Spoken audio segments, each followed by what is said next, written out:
Price Lord. எல்லாரும் சோத்திரம். பிரியமானவர்களே, இந்த ஜீசஸ் காலிட்டு வழியாக பார்க்கிறேன் சகோதர சகோதரிகளுக்காக கர்த்தரை சோத்திரிக்கிறேன். இந்நாளிலே நினைவுகளை குறித்து நம்ம பார்க்க போகிறோம். நினைவுகள் நம்ம நம்ம எவ்வளோ யோசிக்கிறோம்ல, அந்த நினைவுகளை அவர் பார்க்குறாராம். அதை குறித்து தான் இந்த நாளையில் பார்க்க போகிறோம். எஸ்ஐ 55ஆம் அதிகாரத்தில் நம்ம பார்க்குறோம். ஆமென். துன்மார்க்கன் தன் வழியும் அக்கிரமக்காரன் தன் நினைவுகளையும் விட்டு. அக்கிரமக்காரன் என்ன நினைப்பான்? எப்படி ஏமாற்றலாம், என்ன சொல்லி ஏமாற்றலாம், என்ன சொன்னால் ஏமாறுவாங்க, அவன் என்ன பண்ணுவான் நினைப்பான். துன்மார்க்க என்ன பண்ணுவான்? எப்படி குடும்பத்தை கெடுக்கலாம், எப்படி ஊழியத்தை கெடுக்கலாம், எப்படி பிரிக்கலாம், என்ன பண்ணலாம். இந்த 2 பேரில் நிறைய பேர் நான் பார்த்துருக்கேன். துன்மார்க்கன் தன் வழிகளும் தன் அக்கிரமகரன் நினைவுகளையும் விட்டு, அவன் அதை விட்டு வேணாம் தூக்கி போட்டுட்டு, எப்படி செருப்பு மொத்தமாக தேஞ்சி கீஞ்சி பிஞ்சு போய் போடவே முடியாதுன்னு தூக்கி போடுறோமோ, அது மாதிரி தூக்கி போட்ட விட்டு, அந்த நினைவுகளை விட்டு போடுற மாதிரி, செருப்பை தூக்கி போடுற மாதிரி போட்டுட்டு அவன் தன் நினைவுகளை விட்டு விடணுமா. செருப்பை தூக்கி போடுற மாதிரி விடணுமா. தன் நினைவுகளை விட்டு கர்த்தரிடத்தில் திரும்ப கடவான், அவர் அவன் மேல் மனதுருக்குவார். அவர் அவன் மேல் மனதுருக்குவார். யார் இடத்துல திரும்பினா? கர்த்தரிடத்தில் திரும்ப கடவான். போலீஸ்கார இடத்துல திரும்பினா, ஐயா நான் இப்படி தப்பாண்டேன் தூக்கி உள்ளே போட்டுருவான். அப்படியேப்பா மன்னிச்சிடலாம் சொல்ல மாட்டான் போலீஸ்காரன், தூக்கி உள்ளே போட்டுருவான்.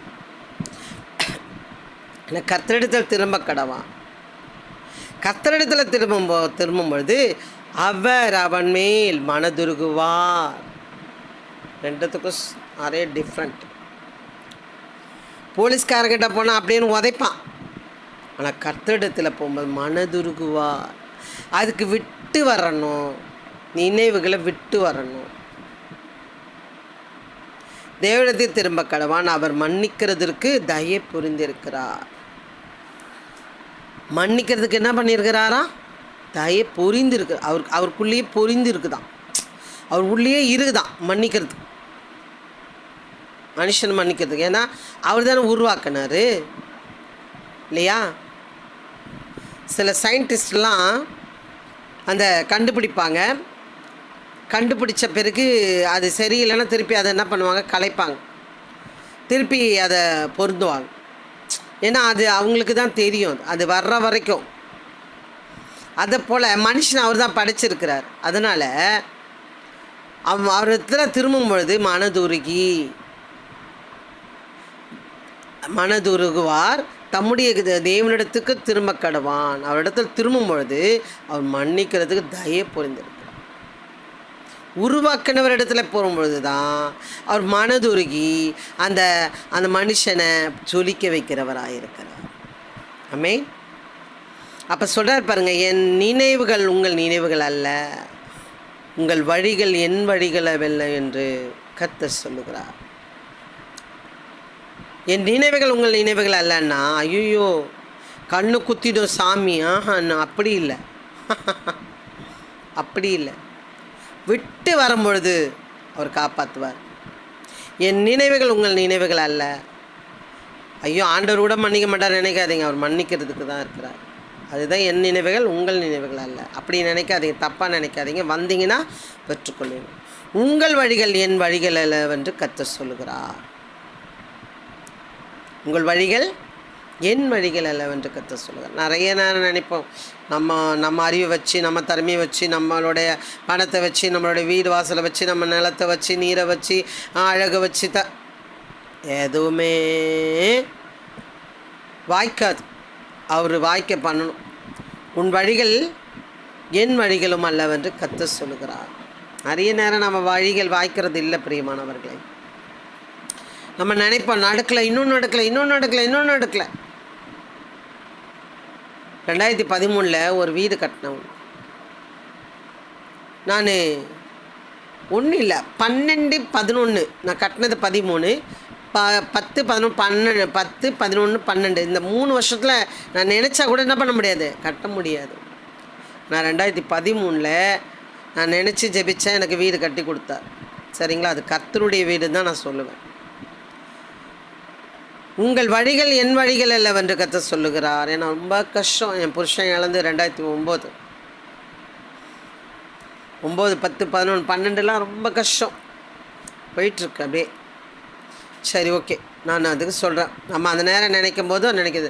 ஆனால் அது உங்கள் வழிகள் என் வழிகள் அல்லவென்று கர்த்தர் சொல்கிறார். ஓகே, பூமியை பார்க்கிலும் வானங்கள் எப்படி உயர்ந்திருக்கிறதோ அப்படியே உங்கள் வழிகளை பார்க்கலும் என் வழிகளும், உங்கள் நினைவுகளை பார்க்கலும் என் நினைவுகளும் உயர்ந்திருக்கிறது. அக்கிரமத்திலே போய்டுன்னு நினைக்காத. வந்துட்டீங்கன்னா உன்னை மன்னிச்சிடுவார். ஏன்னா அவர் தான் உருவாக்குனார். அதனால் உன்னை என்ன பண்ணுவார், அவர் மனதுருகி உன்னை மன்னித்து தயை பொருந்து வச்சுருவார். ஏன்னா தயை பொருந்தி வச்சுருக்கிறார் அவர் பிள்ளை இருக்கு. அவர் நினைவுகள் நம்ம நினைவுகள் அல்ல, நம் வழிகள் நம்ம வழி அவர் வழிகள் என்று கர்த்தர் சொல்லுகிறார். பூமியை பார்க்கலாம் வானங்கள் எப்படி உயர்ந்திருக்கிறதோ அப்படியே உங்கள் வழிகளை பார்க்கலாம் என் வழிகளும், உங்கள் நினைவுகளை பார்க்கலாம் என் நினைவுகள் உயர்ந்திருக்கிறது. ஆமாம் பிரியமானவர்களே, நினைவுகளை குறித்து நான் சொல்லணுன்னா நிறைய சொல்லலாம். சின்ன விஷயத்துலேருந்து சொல்கிறேனே, சிக்கன் சாப்பிடும் போல் ஆசையாக இருக்கும். மழையில் நனைஞ்சிட்டு வருவேன் வேலையிலேருந்து வரும்போது. ஐயோ, சிக்கனும் ரசம் தான் நல்லா இருக்குமே நினச்சிட்டு தான் வருவேன். வர வழியில் சிக்கன் கடை கூட இருக்கும், நான் வாங்கிட்டு வர மாட்டேன், நினச்சிட்டு வருவேன். பார்த்தா வீட்டில் சிக்கனும் வறுத்து ரசம் வச்சுருப்பாங்க எங்கள் அம்மா.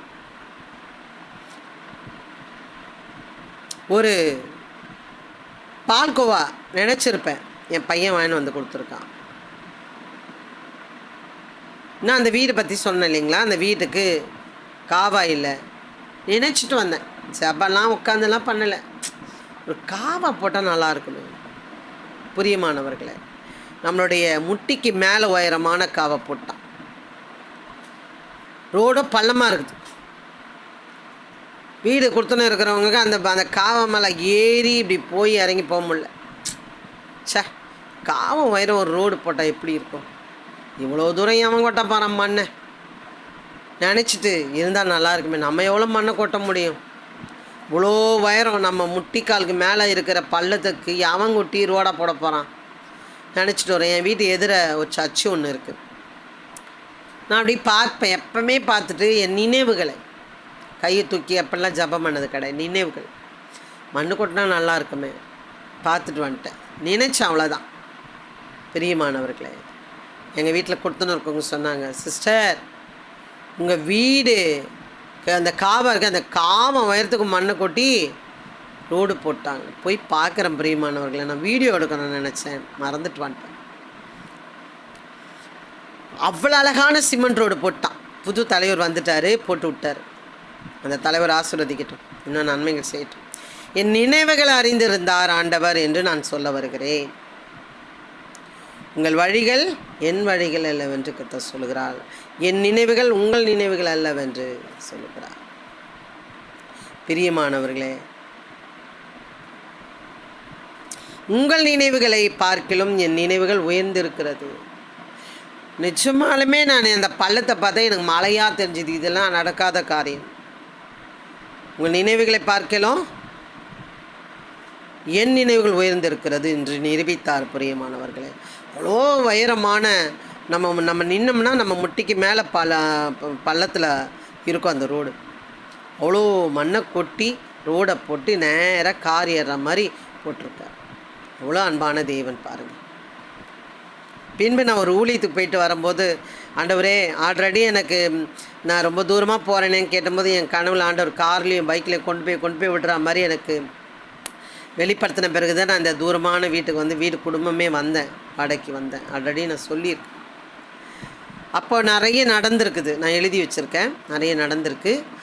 அப்போது நான் சோதிக்கணுன்றதுனால நான் நின்றுக்கிட்டு நான் 12 எண்ணுவேன். வானத்தை பார்த்து நான் எண்ணுவேன்.